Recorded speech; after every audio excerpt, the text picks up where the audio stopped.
One of the hardest things to do with not just a YouTube channel, but photography and videography in general is to find the look you want. And today I'm experimenting with my two new cameras. This one here, the Blackmagic Pocket Cinema Camera 6K G2, and this camera here, the Blackmagic Pocket Cinema Camera 4K. They're both shooting in 4K mode, so there's a big crop on this one.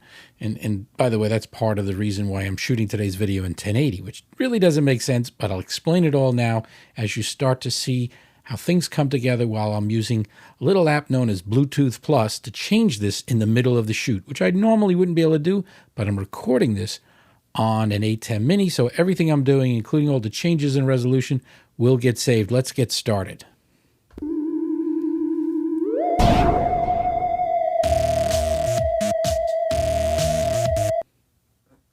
All right, here I am. I just can't kind of get my head wrapped around the exact look that I'm looking for. The most important thing I generally look for is just that the images look sharp, look clear. Of course, as many of you know, I like to make sure my audio is right, the lighting is right, and there's a lot of things that play a role in how it all comes together. As I said, I'm shooting right now this particular clip from a 6K camera, but it's cropped, and you're going to see in a second what happens when I uncrop it, which you normally can't do in the middle of recording, but I'm not recording it on the camera. I'm recording this today on an ATEM Mini, which means I have the flexibility to show you. In fact, I'm going to do this right now. I think that's camera number 4. Yes, here I am, and am I still here too? Hey, here I am. So this is my iPad. It's right in front of me right now. I'm tethered to there, and I'm going to fiddle with the camera settings in real time and show you what the results are. So first thing I need to do is I have two Blackmagic cameras, and Bluetooth Plus, if you're not familiar with it, it's the one that Blackmagic themselves recommend using. So I'm going to choose, for example, the biggest change, I'm going to switch to my 6K camera, which is the one with the number that ends over there, and then it's going to give me, saying waiting for camera, and it's going to talk to the camera, and there we are. That's how I'm shooting this particular scene right now. As you can see, if I scroll around, I'm shooting with the the white balance of 5600. I could play with that in real time. I'm not touching the tint, rarely would. I can do some presets. You might see from the left side, there's the frames per second is set at 24. There's the iris at 2.8, and there are controls here. I'm going to switch through them. And for example, you could see the 24 frames per second there, which really won't matter because I'm doing this right now on my ATEM, which is set at 24 anyway.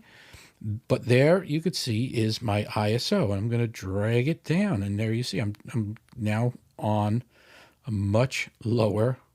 You can see it here. A much lower. Oh, looks like I have something going on down here. It might be focus assist.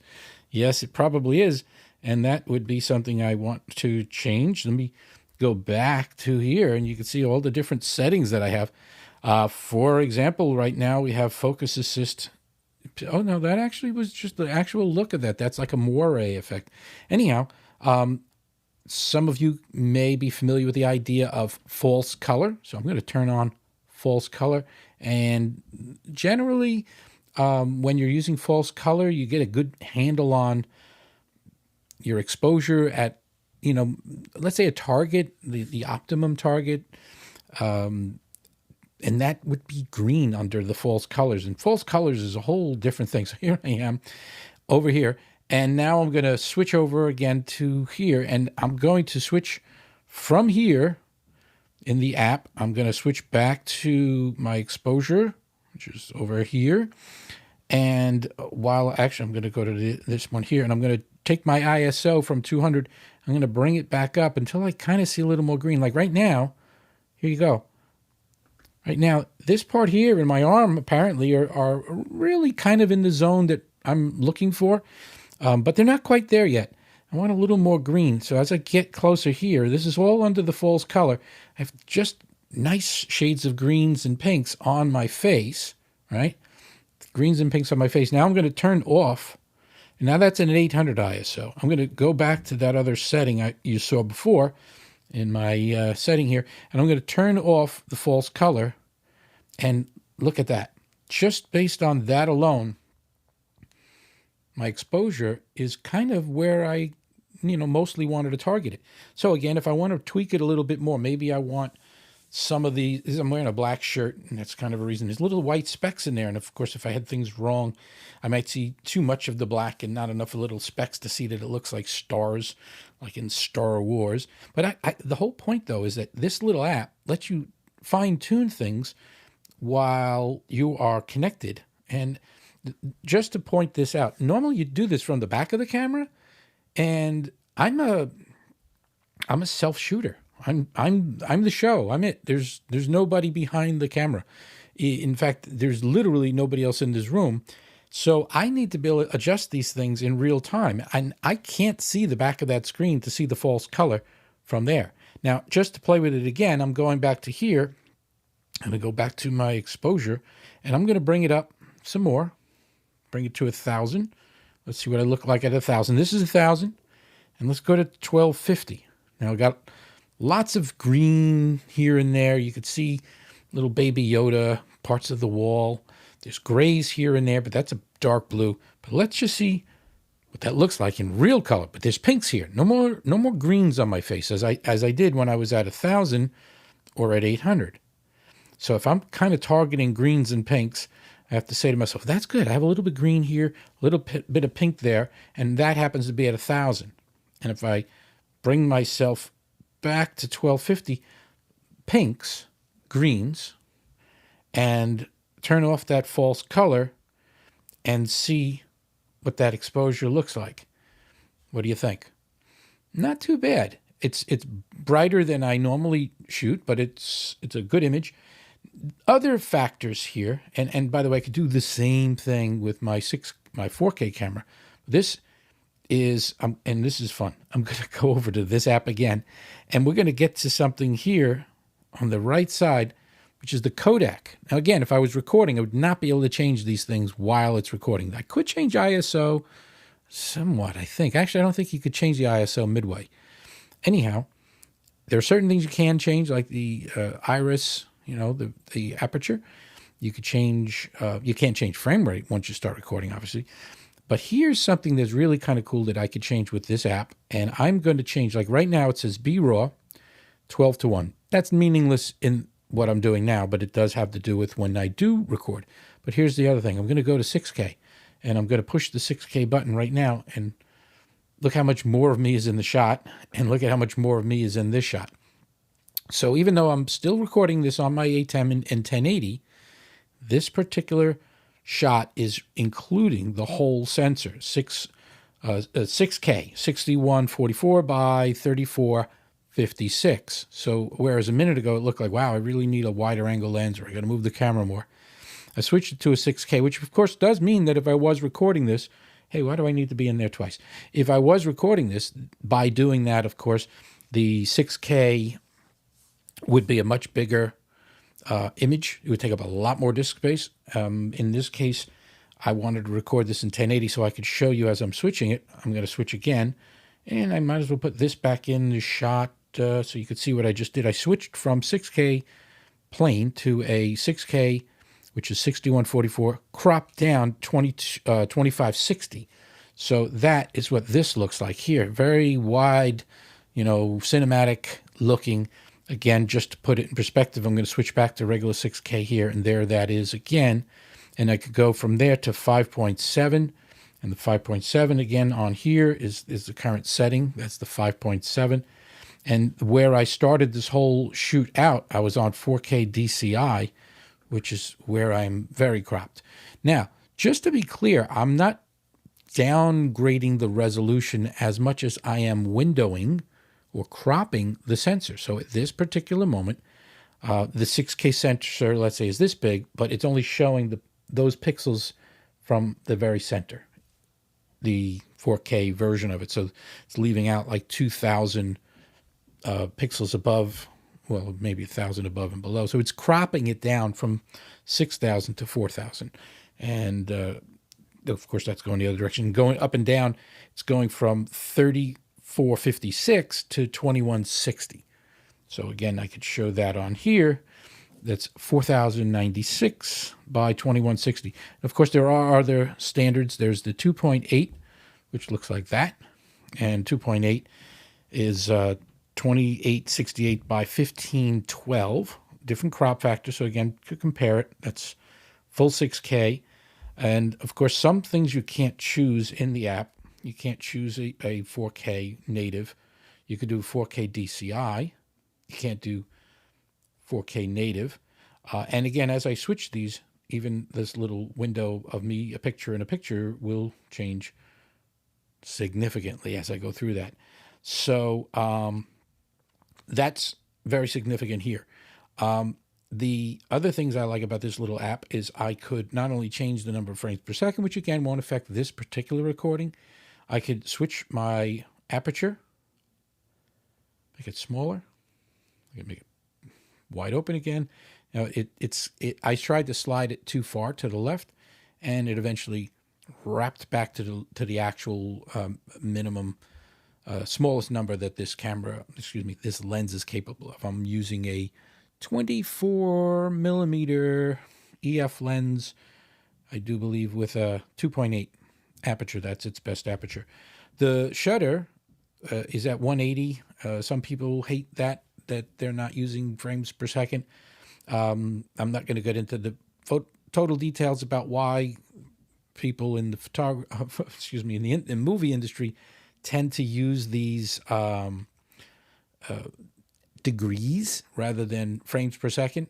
But the short answer is, by you just setting a degree, you're basically saying it will automatically adjust itself as a percentage to the overall frames per second. So when I'm at 180 and I'm shooting at 24 frames per second, if I switch this from 24 frames per second to, let's say, 50 frames per second, notice normally when you shoot in photography, if I would have gone from 24 frames per second shutter speed to a 50 frames per second shutter speed, that would have cut the light down drastically, because the light, it would be getting, it'd be a shorter duration that the shutter is open. It's opening and closing twice as fast.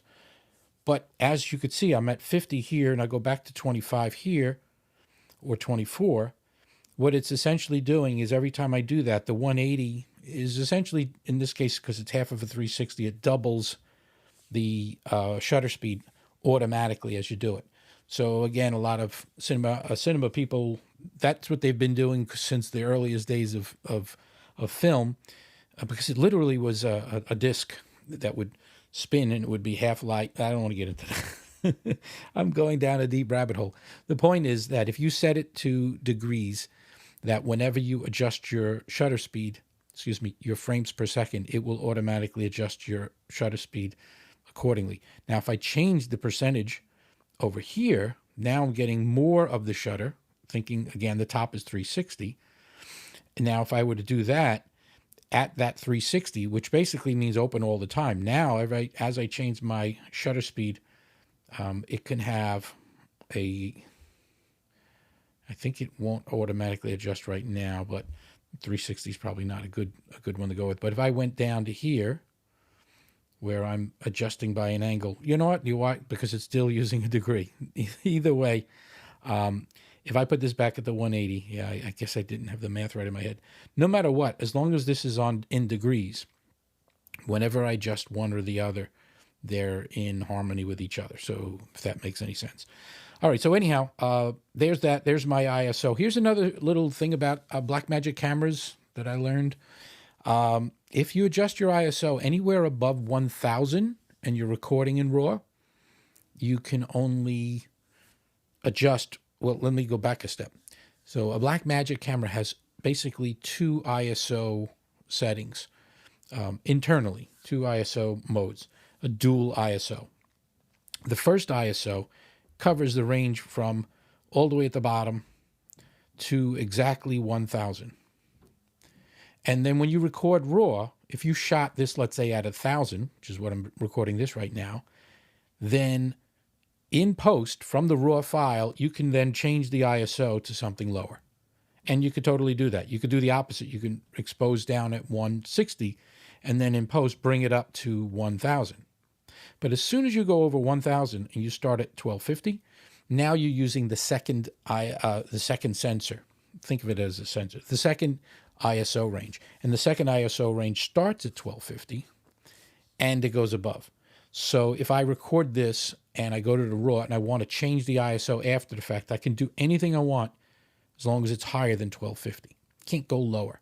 So the tricky part is if you're shooting in like a controlled environment where you have lights and you then bring that below the 1000 point here and you want to shoot with a low ISO, you will not be able to bring it above 1000. So what would you do? Well, for some people, what they would do is just turn up the lights. That's what you do. You turn up the lights. I could do that, and I could control that. So I can bring up as much light as I want to still shoot at the 250. So here's what that would look like. Here's me at 250 ISO. So now I brought up my lights, and I have control of that over here. Bring up all these lights, and now I'm shooting at 250. So if I were to save this in RAW, I'd have some flexibility to then bring it down or bring it up at will in post. So in the software, after you take a RAW file, you can change the ISO. Why do I keep putting an image of myself? You could change the image file. Excuse me, I'm going in circles again. You could change your ISO in post anywhere within that range. So as long as I'm shooting at an ISO of 320 now, if I want to, in post, I can adjust that. And of course, this particular time, I will not be able to do that because I'm not recording this in RAW. I'm recording this whole thing right now on this, a Blackmagic ATEM with an external hard drive. And when you use a something like this to record, it's recording this whole thing in 1080. But as I've mentioned before, when you're doing this, and I'm going to fix my lights in a second, when you're doing this, you can't change some of these settings while you're recording. So for the purposes of this demonstration and this experiment with the ISO and so forth, I'm doing this in 1080 through there, and I'm not recording anything in the camera, so there's no raw files. So I'm going to put things back kind of the way they were, but it just goes to show you as a content creator, the kind of flexibility you do have in controlling everything. You could say to yourself, I want this scene to be, with a very low ISO, which traditionally you use for outdoors. If it's low, well, not even that. When you shoot at a low ISO, you have, it's not as sensitive, but you can get much richer blacks in a lower ISO, if that makes sense. But regardless of the ISO you decide to choose, the lighting that you have plays a major role. If you're shooting outside, you can't change the amount of light that is outside. Not too much. You could put something in front of the sun, put yourself in the shade, put the sun behind you, stand behind a tree. But basically, the light is the light. You could put filters on. You could do things like that. But in the studio here, as I just demonstrated, while I'm doing this, I'm now at 320. If I want to put things kind of up there a little bit the way they were when I started at 1250, I'm way, way overexposed.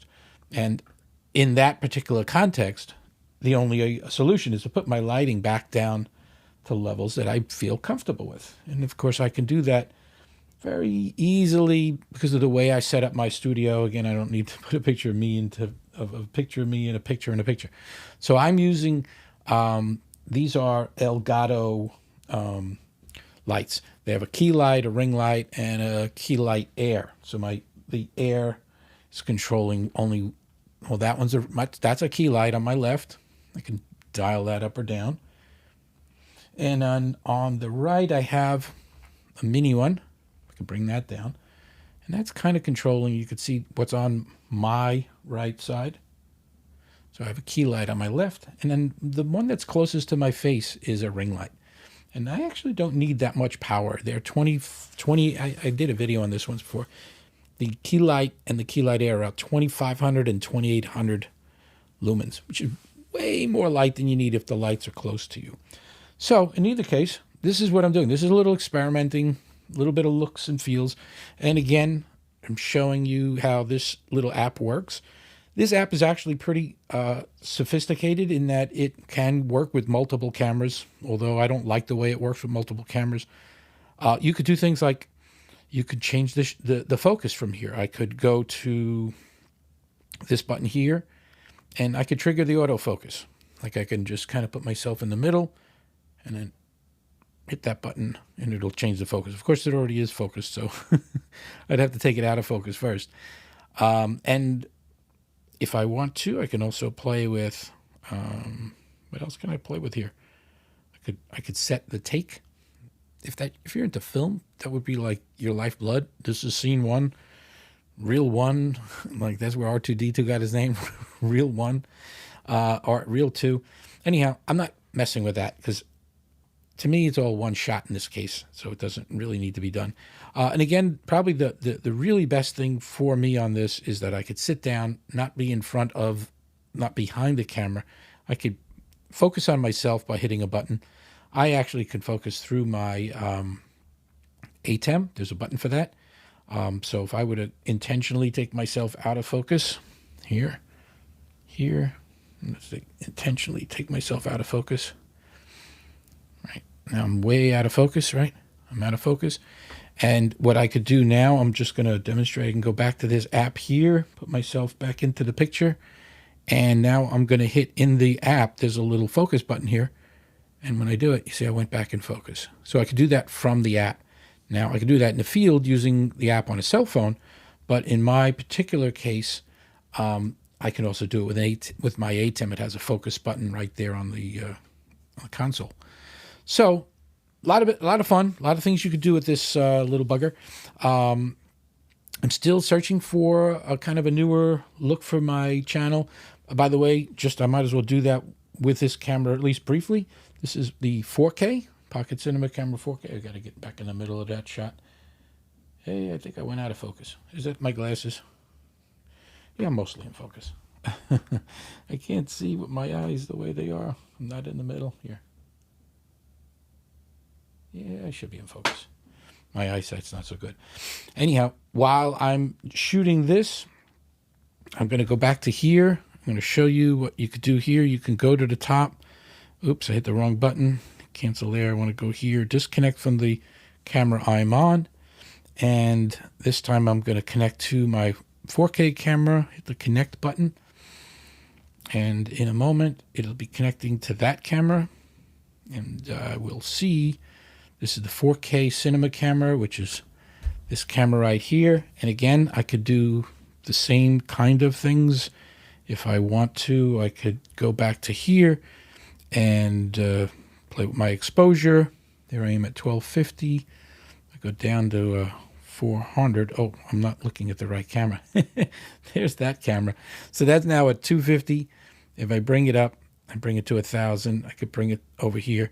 And once again, I probably want to play with the false color and say to myself, all right, now that false color's on, I could go down to my exposure and say, do I want a little more or a little less green here and there? Like there's lots of green on my face here. So without guessing, I'm going to go over to that shot here on here. And I will turn off the false color. And let's see how that looks. And there we are. So basically, I set the entire exposure for this 4K camera right now by doing the false color. And I guess I could do a whole video on just false color, right?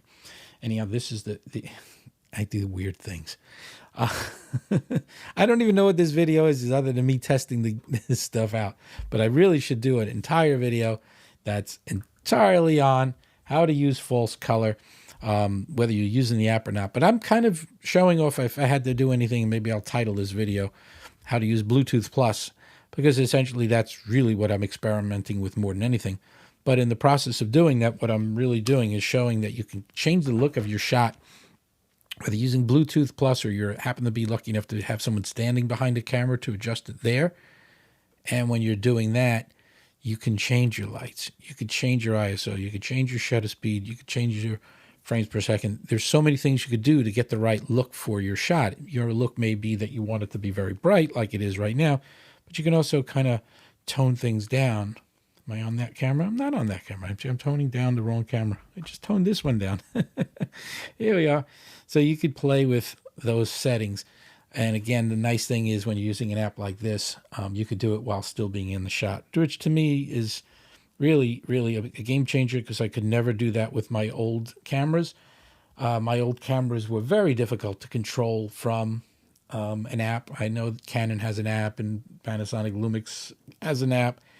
And I always struggled with trying to do that to change the shot in real time. It just didn't work well. This is a lot easier. It connects more reliably. It uses Bluetooth, which to me is a lot more reliable. So that's what I'm doing. Doing more experiments with this camera and this setup in the next, X amount of time. So if you're into looking at this sort of thing, maybe you might want to check out the future videos and maybe look at some of my older ones too, as I explore the Pocket Cinema universe and bring them into my channels. I have more than one channel. I have 3 of them. So here I am rambling on and wrapping up another fine video, which I am thanking you if you've stuck around this long. And there will definitely be a lot more stuff in the future. Like I want to get into some of the other little pitfalls of trying to be a self-shooter. Like what happens if you want to adjust the camera? What do you do about that? And if you don't have anybody to do that for you, how did I solve for that? Like here I am here, and I'm in the middle, and I want to be a little over. I want to go up and down. I've got little controllers and stuff. I'm going to do that in future videos. So that's a reason to subscribe, right? Thanks for watching.